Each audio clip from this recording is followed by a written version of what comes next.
अस्सलामुअलैकुम एवरीवन। आज हम गैस्ट्रोइंटेस्टाइनल फिजियोलॉजी का लेक्चर नंबर 22 डिस्कस करेंगे।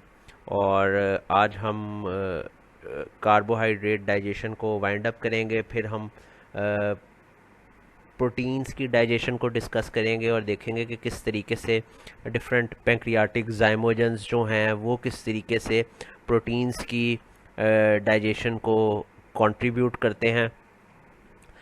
इसके बाद फिर हम देखेंगे कि मेम्ब्रेनस फेज डाइजेशन का कार्बोहाइड्रेट्स के अंदर उनकी एब्जॉर्प्शन के साथ क्या लिंक है और कौन से स्पेसिफिक एंजाइम्स और कैरियर मॉलिक्यूल्स जो हैं वो मौजूद हैं डिफरेंट कार्बोहाइड्रेट सबस्ट्रेट्स के लिए।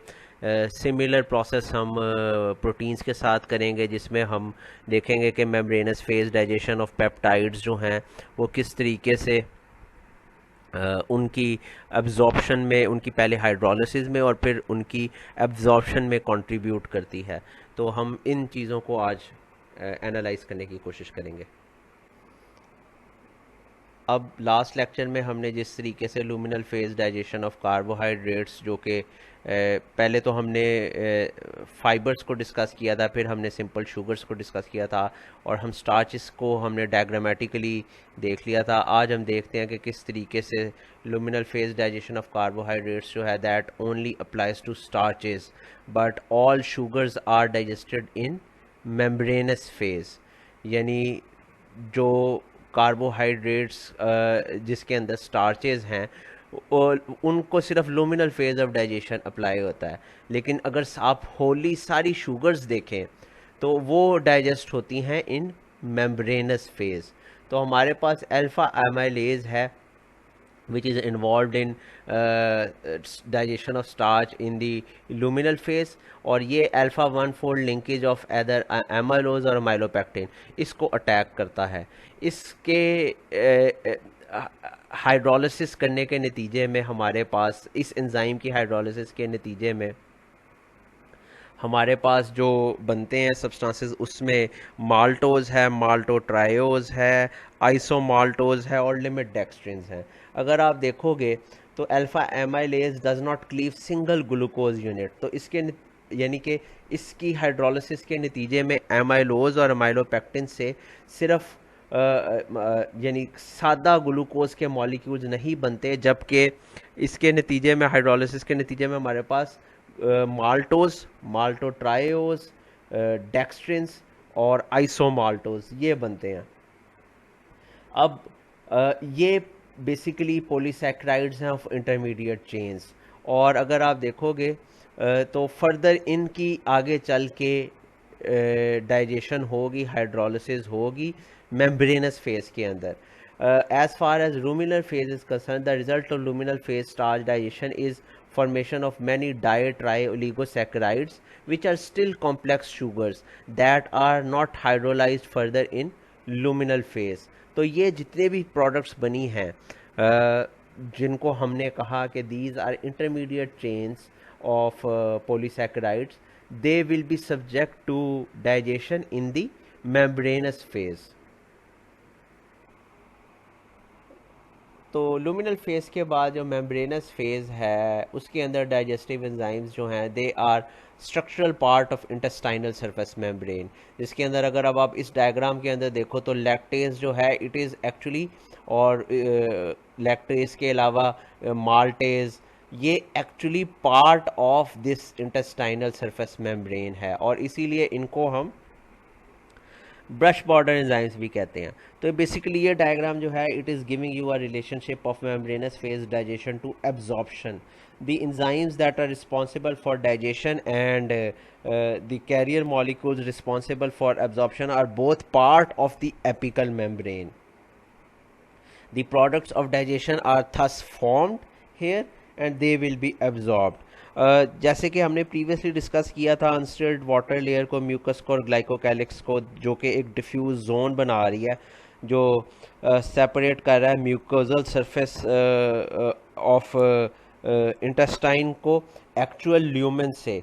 यानी ये जितनी भी कंपोनेंट्स हैं ये एक्चुअली अनस्टिर्ड वाटर लेयर, ग्लाइकोकैलिक्स और म्यूकस के अंदर मौजूद हैं। और ये सेपरेट कर रहे हैं इस म्यूकोजल मेम्ब्रेन को एक्चुअल गैस्ट्रो जो इंटेस्टाइन का ल्यूमेन है उससे। तो ये जितनी भी चीज़ें हैं, ये जितने भी कंपोनेंट्स हैं, they are actually present in this unstirred glycocalyx mucus layer.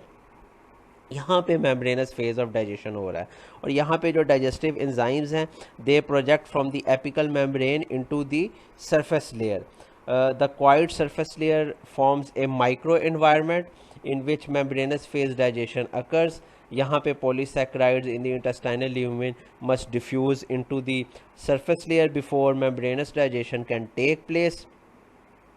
Furthermore, most of the products of membranous phase digestion never diffuse away from the surface environment back into the lumen। यानी ये नहीं होगा कि ये product जो है ये वापस ल्यूमन के अंदर चली जाए।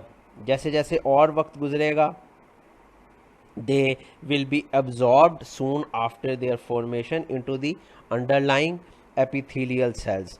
और ये अरेंजमेंट जो है ये एक्चुअली एक एफिशिएंट मैकेनिज्म है, क्योंकि ये इंश्योर कर रहा है कि final products of the carbohydrate digestion and protein digestion for that matter they are form near the site of absorption. यानी जहाँ से ये इन्होंने एब्जॉर्ब होना है, ये इनके कैरियर मॉलिक्यूल्स अगर देखो, ये ग्लैक्टोज का कैरियर मॉलिक्यूल है, ये ग्लूकोज का कैरियर मॉलिक्यूल है, ये इमीडिएट विसिनिटी के अंदर ही पड़ा है जहाँ पे इसने एब्जॉर्ब होना है, तो इसको कोई लंबा डिस्टेंस ट्रैवल करने की ज़रूरत नहीं है। तो हमारे पास हाइड्रोलिटिक एक्शन ऑफ एंजाइम्स होगा, उसमें मेम्ब्रेनस फेज एंजाइम्स जो हैं they will be chemically bound to the surface membrane of the intestine, और एंजाइम सबस्ट्रेट्स जो हैं they will be in contact with the epithelium before the hydrolysis occurs. जैसे ही hydrolysis होगी एंजाइम्स जो हैं सिंथेसाइज होंगे और वो हाइड्रोलाइज करेंगे। ये एंजाइम्स जो है इनकी सिंथेसिस विद इन एंटेरोसाइट्स होगी, और ये लुमिनल मेम्ब्रेन पे जाके एक्सप्रेस होंगे, यहाँ पे जाके बाइंड करेंगे। जैसे ये हाइड्रोलिसिस करेंगे वो जो प्रोडक्ट्स बन रही हैं वो इमीडिएटली कैरियर मॉलिक्यूल्स से फ़ौरन ही एब्जॉर्ब हो जाएंगी। ये जितने भी एंजाइम्स हैं they will remain attach to the surface by short anchor segment, और कैटालिटिक पोर्शन जो है इनका वो प्रोजेक्ट करता है अवे फ्रॉम द सरफेस को। तो ये जो अगर फॉर एग्जांपल मैं इस एंजाइम को देखूं, तो इस एंजाइम का जो एंकर सेगमेंट है लैक्टेज का, वो ये एंकर सेगमेंट है, और ये इसका कैटालिटिक पोर्शन है which is projecting away from the surface of the epithelium. तो इस तरीके से मेम्ब्रेनस फेज ऑफ डाइजेशन जो है with in the intestinal micro environment जो है वो अकॉम्प्लिश होती है। So the membranous phase digestion occurs within the microenvironment of the unstirred water layer, the intestinal mucus and the glycocalyx. These form a diffuse zone between the mucosal surface and the lumen of the intestine. The membranous phase digestive enzymes project from the apical membrane into the surface layer, और जो इनके catalytic sites हैं वो away from the surface epithelium होती है। After the digestion the products of the membranous phase digestion they never diffuse away from this layer back into the intestinal lumen. यानी ये नहीं होगा कि मेम्ब्रेनस फेज के अंदर जो डाइजेशन हुई या जो प्रोडक्ट्स बने हैं वो वापस ल्यूमेन की तरफ चले जाएँ। They will tend to move towards the epithelium further, और वहाँ से वो एब्जॉर्ब हो जाएंगे into the enterocytes, into the epithelial cells. अब अगर हम एक ब्रीफ ओवरव्यू लें लुमिनल फेज और membranous phase digestion of carbohydrates का, तो आपको मैं आइडिया देता हूँ कि एक स्पेसिफिक एंजाइम्स भी यहाँ पे एग्जिस्ट कर रहे होंगे for each polysaccharide, and there will be a limited number of monomers that will be formed for their eventual absorption for relatively large number of starches and polysaccharides। तो अगर अब आप देखो तो हमारे पास सबसे पहले ऊपर है लैक्टोज, स्टार्च और सुक्रोज। स्टार्च से तो मैंने आपको बताया था कि एमाइलेज जब इस पे एक्ट करता है तो हमें बना के देता है माल्टोज, आइसोमाल्टोज, माल्टोट्रायोज और लिमिट डेक्स्ट्रिन्स, जो कि हमने कहा था कि इंटरमीडिएट पॉलीसैकेराइड्स हैं।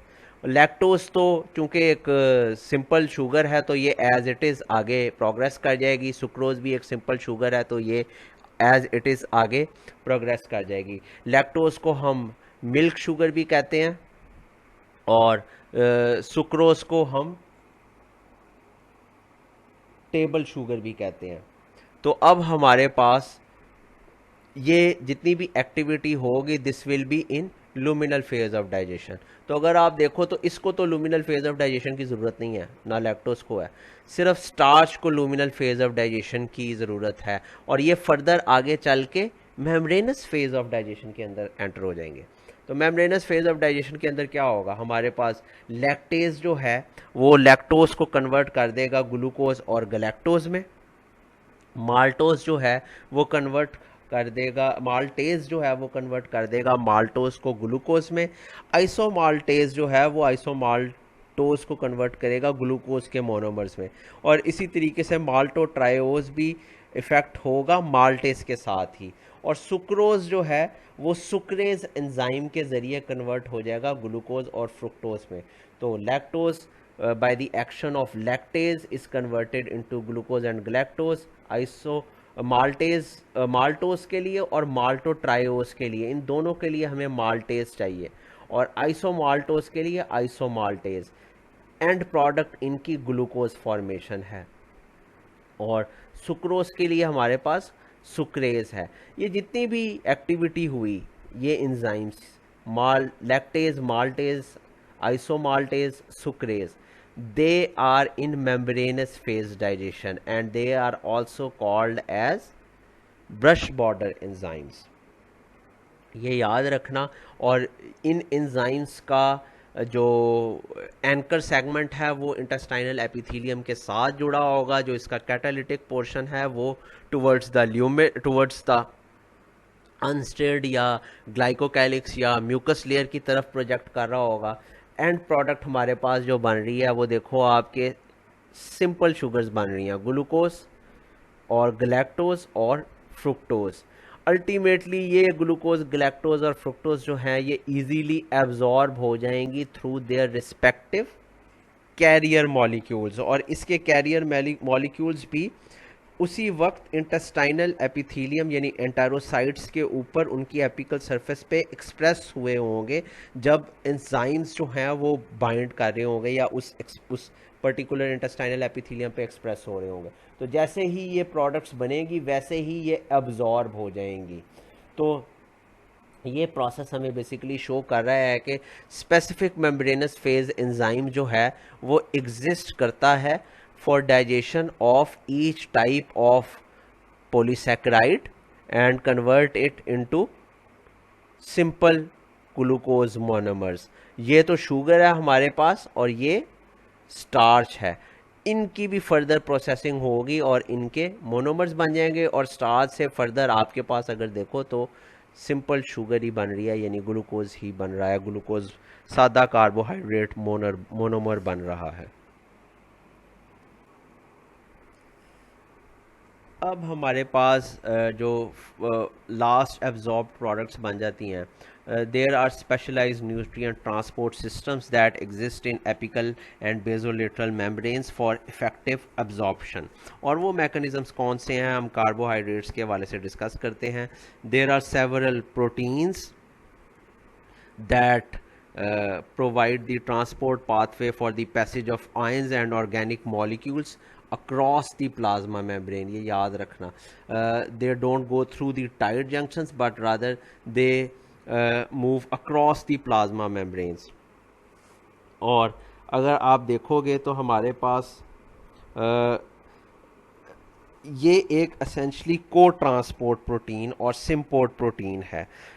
इसकी करेक्टरिस्टिक ये है कि इस को ट्रांसपोर्ट प्रोटीन की वजह से it has the ability to bind one or more sodium ions along with glucose. और इसके नतीजे में हमारे पास ग्लूकोज को ट्रांसपोर्ट प्रोटीन जो है वो ऑटोमेटिकली इस ग्लूकोज और सोडियम, जब इसके साथ दो सोडियम और एक ग्लूकोज बाइंड करेगा तो वो ऑटोमेटिकली सेल के अंदर इसको ले जाएगा। तो अगर आप देखो पहले स्टेज के अंदर ये ट्रांसपोर्ट प्रोटीन यहाँ पे एक्सप्रेस होगी। जब ये एक्सप्रेस हो जाएगी तो एक्सप्रेशन के बाद सोडियम और ग्लूकोज इसके साथ बाइंड करेंगे। ये सेकंड फेज़ है जिसमें सोडियम और ग्लूकोज इस को ट्रांसपोर्ट प्रोटीन के साथ बाइंड किया है उन्होंने। जब when all binding sites will be occupied a change in molecular configuration will take place, और इसके नतीजे में there will be effective translocation of binding sites. Translocation के नतीजे में देखो अभी इसकी शेप जो है वो किस तरफ शो हो रही है, टुवर्ड्स द ल्यूमेन, लेकिन ट्रांसलोकेशन के नतीजे में it will move towards the interior of the cell, और जब ये होगा तो sodium ions along with the cotransported glucose will be released into the intracellular fluid. यहाँ पे जब ट्रांसपोर्ट ऑफ सोडियम और another molecule such as glucose हो जाएगी अक्रॉस द एपिकल मेम्ब्रेन, इस मेम्ब्रेन के ऊपर सोडियम और ग्लूकोज जो है वो मूव होकर सेल की तरफ आ गए, तो अब हमारे पास जो लाइगेंड मॉलिक्यूल है जिसने ये रिलीज़ किया वो दोबारा से अपनी ओरिजिनल कॉन्फर्मेशन शेप में चला गया। जिस तरह के ये वन स्टेज के अंदर था, बाहर की तरफ इसके साइड्स थी, बाइंडिंग साइड्स थी, बिल्कुल ये वापस उसी कॉन्फर्मेशनल कॉन्फ़िगरेशन में चला जाएगा। So the binding sides will again be available for on the extracellular surface of the apical membrane, and it will be ready to bind additional transport molecules such as sodium and glucose. तो इस तरीके से continuously sodium और glucose जितने भी obviously sodium तो एक electrolyte है, बट जितने भी ग्लूकोज है जो बन रही है as an end product of carbohydrate digestion, वो यहाँ से मूव करके अंदर की तरफ जाती जाएगी। बिल्कुल इसी तरीके से आपके पास गलैक्टोज और फ्रुक्टोज के कैरियर मॉलिक्यूल्स भी पड़े होंगे, और ये हमने अभी डिस्कस किया, दिस इज को transport which is made possible by allosteric transformation of transport proteins that lie in the apical membrane, and in this case it is sodium glucose co-transport. This is co-transport protein which has two binding sites for sodium and one binding site for glucose. और जब ये तीनों occupy हो जाती हैं तो there is a conformational change, there is a change in configuration in which this transport protein will move towards the interior of the cell, और वहाँ पे जाके इंटीरियर की तरफ जाके ये सोडियम और ग्लूकोज रिलीज़ करेगा। जब ये रिलीज़ हो जाएंगे यहाँ पे तो अब आपको एक फेवरेबल ग्रेडियंट मिलेगा और सोडियम जो है वो यहाँ पे आ जाएगा और ग्लूकोज आ जाएगा। अब ये वापस सोडियम और ग्लूकोज जो है ये मूव करेंगे into the basolateral membrane through the by their movement into the extra cellular fluid. लेकिन ये याद रखना कि यहाँ पे सोडियम पोटेशियम एटीपीएस पंप है जो कि क्या कर रहा है, सोडियम को कॉन्टीन्यूसली यहाँ पे intercellular concentration of sodium decrease कर रहा है। जब सोडियम की इंटरसेलुलर कंसंट्रेशन डिक्रीज होगी तो ऑटोमेटिकली ये जो कैरियर प्रोटीन है ये इस सोडियम को जो यहाँ पे मौजूद है और ज़्यादा अंदर लाने की कोशिश करेगा, और जब ये अंदर लेके आएगा सेल के तो साथ ही साथ ग्लूकोज की मूवमेंट भी होती रहेगी। तो this is called as sodium glucose co-transport, which is at the expense of sodium potassium ATPase that is present on this basolateral membrane. इसके नतीजे में सोडियम भी सेल के अंदर आता है और ग्लूकोज भी सेल के अंदर आता है। Sodium potassium ATPase pump sodium की इंटरसेलुलर कंसंट्रेशन को कम करने का काम कर रहा है, उसको डिक्रीज कर रहा है। इस डायग्राम का बनाने का मकसद ये है कि हम ये चीज़ अंडरस्टैंड करें कि ग्लूकोज जो है actually it is moving against it's concentration gradient, और वो किस तरीके से। अगर अब आप देखो तो सोडियम पोटेशियम एटीपीएस पंप जो है वो तो ये काम कर रहा है कि सोडियम की इंटरसेलुलर कंसंट्रेशन कम कर रहा है, और वो किस तरीके से कम कर रहा है, by moving this sodium out of the cell by the at the expense of ATP. इसके नतीजे में the interior of cell is kept electrically negative with respect to the extra cellular fluid, यानी जो extra cellular fluid basement membrane पे पड़ा हुआ है। तो सोडियम तो बाहर चला गया, यहाँ पे इलेक्ट्रिकल नेगेटिविटी है। तो जब हमारे पास यहाँ पे वाफिर मिकदार में ग्लूकोज मौजूद है और वो ब्रश बॉर्डर एंजाइम्स ने हमें बना के मेम्ब्रेनस फेज में दे दिया, तो ये जो को ट्रांसपोर्ट प्रोटीन है जो कि पीछे आपको डायग्राम में शो भी हुई थी, ये सोडियम जो है उस जब इसके साथ बाइंड करेगा तो सोडियम जो है वो सेल के अंदर की तरफ आएगी। अब और साथ साथ ऑब्वियसली ग्लूकोज भी आएगी। अब ग्लूकोज तो सेल के अंदर कम थी तादाद के अंदर, एक स्टेज ऐसी आएगी कि ग्लूकोज जो है वो तादाद के अंदर बढ़ना शुरू हो गई है, और यहाँ पे अभी भी ग्लूकोज मौजूद है। अब इस ग्लूकोज को आप वेस्ट तो नहीं कर सकते, क्योंकि ग्लूकोज यहाँ पे तादाद के अंदर ज़्यादा है। एक स्टेज ऐसी आएगी कि ग्लूकोज यहाँ पे तादाद के अंदर ज़्यादा है, उसकी क्वांटिटी ज़्यादा है, यहाँ पे निस्बतन कम रह गया, but that glucose will also be absorbed, और वो किस तरीके से, eight the expense of sodium, क्योंकि ये पंप जो है कॉन्टीन्यूस इलेक्ट्रिकल न्यूट्रलिटी सेल के अंदर क्रिएट कर रहा है। जब ये इलेक्ट्रिकल न्यूट्रलिटी क्रिएट करता रहेगा तो सोडियम अंदर आ रहा है, और जब सोडियम यहाँ से मूव करके लूमिनल साइड से मूव करके सेल के अंदर आता है तो वो एक पुल क्रिएट करता है। It can provide the energy to pull the cotransported molecule which is glucose from an area of low concentration to an area of high concentration. और ये एक इंटरेस्टिंग चीज़ है, इसीलिए अगर आप देखो, आप कह सकते थे कि सर ग्लूकोज भी तो यहाँ पे कंसंट्रेशन कम होती जाती, वो इतनी रैपिड नहीं होती, वो स्लो होती है।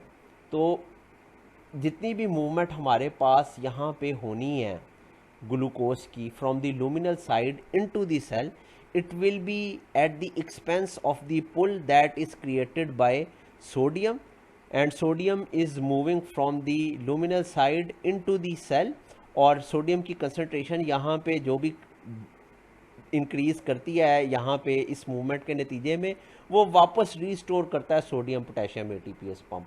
तो अगर आप स्टेप वाइज देखो तो हमारे पास ये सोडियम पोटेशियम एटीपीएस पंप है, इसने सोडियम की कंसंट्रेशन यहाँ पे डिक्रीज़ की, उसके नतीजे में सोडियम को ट्रांसपोर्ट विद ग्लूकोज स्टार्ट हो गई, सोडियम भी अंदर जा रहा है, ग्लूकोज भी अंदर जा रहा है। बट अगर आप देखो तो इलेक्ट्रिकल न्यूट्रलिटी किसकी मेंटेन हो रही है, सोडियम की, क्योंकि सोडियम कॉन्टीन्यूसली बाहर जा रहा है। ग्लूकोज यहाँ पे अकूमुलेट करेगा और आहिस्ता आहिस्ता बाद में डिफ्यूजन के ज़रिए एक्स्ट्रा सेलुलर फ्लूइड से ब्लड के अंदर जाएगा।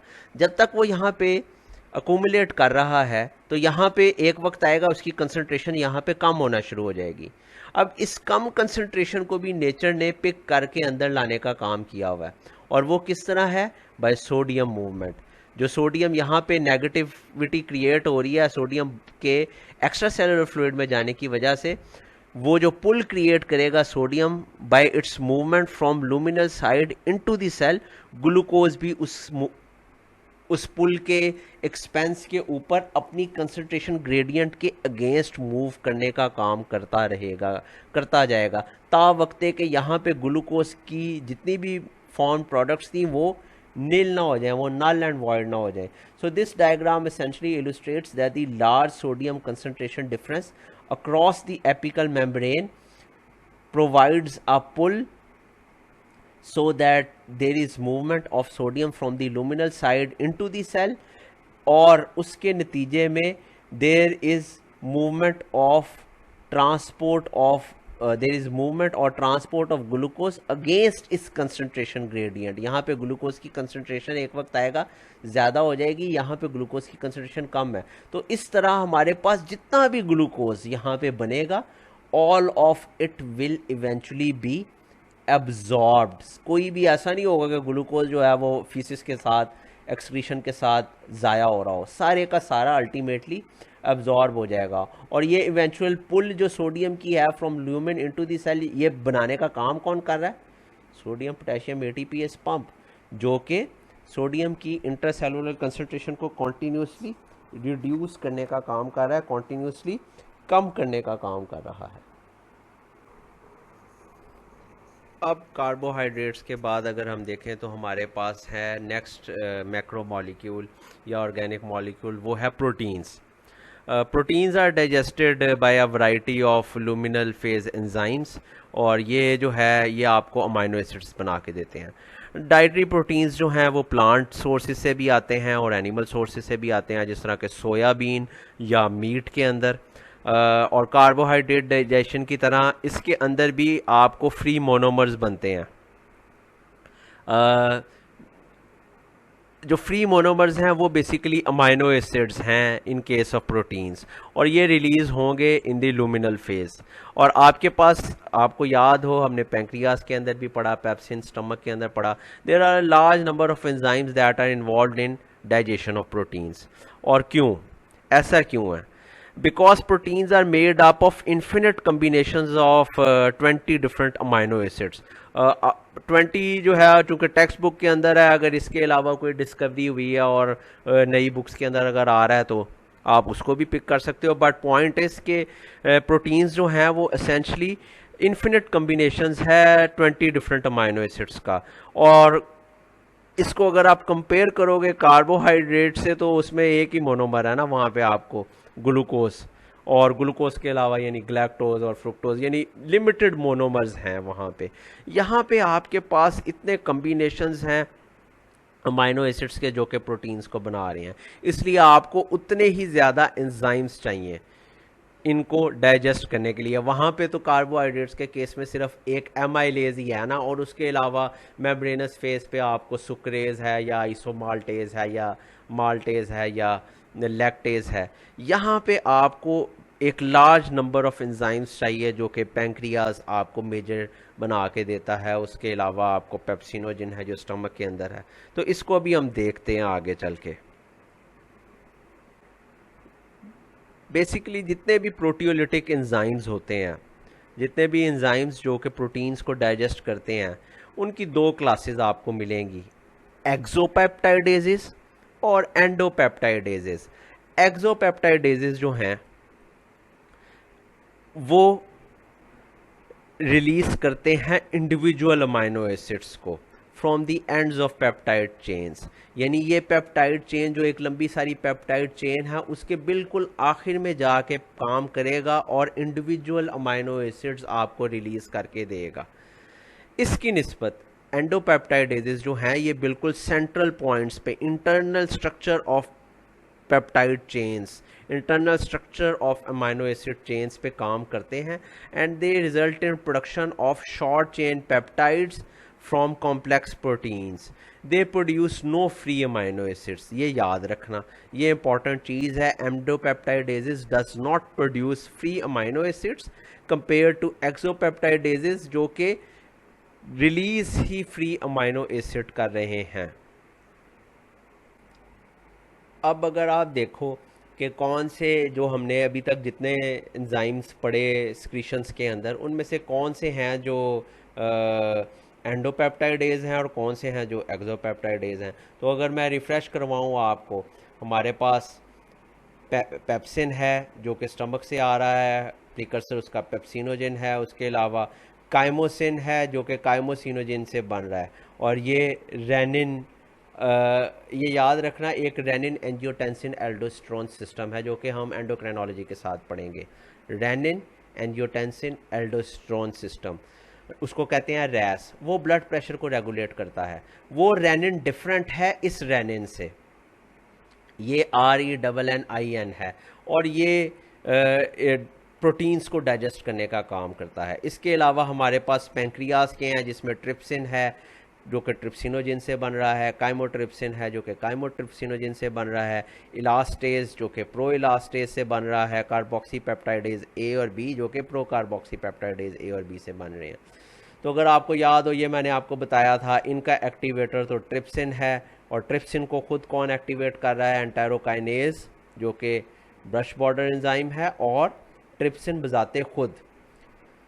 अगर अब आप देखो तो ये जो ऊपर वाले एंजाइम्स हैं, ये वाले, ये सारे के सारे एंडोपेप्टाइडेजेस हैं। ये उन लंबी लॉन्ग चेन अमाइनो एसिड्स के सेंटर में जाके काम करेंगे, and they will not produce free amino acids. इनकी निस्बत कार्बोक्सी पेप्टाइडेज ए और बी जो हैं ये एक्सोपेप्टाइडेजेस हैं। They will release individual free amino acids. Source तो आपको पता ही है कि इनका गैस्ट्रिक ग्लैंड्स है और इसका पैंक्रियाज है। तो ये एसेंशली मेजर एंजाइम्स हैं जो कि प्रोटीन डाइजेशन के अंदर रोल प्ले करते हैं during luminal phase, during luminal phase of digestion. और शायद हमने काइमोसिन स्किप किया था, उसमें ये रेनिन, RENNIN, ये एक एंजाइम है, गैस्ट्रिक ग्लैंड्स बनाते हैं, and it is very important for digestion of proteins, specially in neonates. Neonates यानी छोटे बच्चे। ये जो रेनिन है ये आपको रूमिनेंट्स, नियोनेट्स ऑफ रूमिनेंट्स, जिसमें कैटल, गोट है, फिर पिग के अंदर मिल सकता है आपको, कैट्स और रैट्स के अंदर भी होता है। तो ये उनके छोटे बच्चे नियोनेट्स के अंदर होता है। और इस रेनिन का, इस काइमोसिन का काम ये है कि ये मिल्क को, मिल्क की प्रोटीन्स को डाइजेस्ट कर सके। मिल्क के अंदर बहुत ज़्यादा प्रोटीन्स मौजूद हैं, तो ये एक ऐसा एंडोपेप्टाइडेज है जो छोटे बच्चों के अंदर प्रोड्यूस होता है, नियोनेट्स के अंदर प्रोड्यूस होता है, स्पेशली रूमिनेंट्स के अंदर, कैटल, गोट के अंदर, और पिग्स के अंदर, कैमल्स के अंदर, कैट्स के अंदर। और ये वहाँ पे इफ़ेक्टिव डाइजेशन ऑफ मिल्क करने का काम करता है। उसके बाद हमारे पास एक्टिवेशन ऑफ पैंक्रियाटिक ज़ाइमोजेंस है, जो कि लुमिनल फेज के अंदर होती है, और ये हमने डिस्कस भी किया था। Trypsinogen is converted into trypsin by enterokinase, और ये ट्रिप्सिन फर्दर जाके अपनी ही एक्टिविटी को और ज़्यादा इन्हांस करेगी, अपनी ही प्रिकर्सर को कन्वर्ट करेगी अपनी एक्टिव फॉर्म में by the cleavage of this site, of by the cleavage of this सब यूनिट।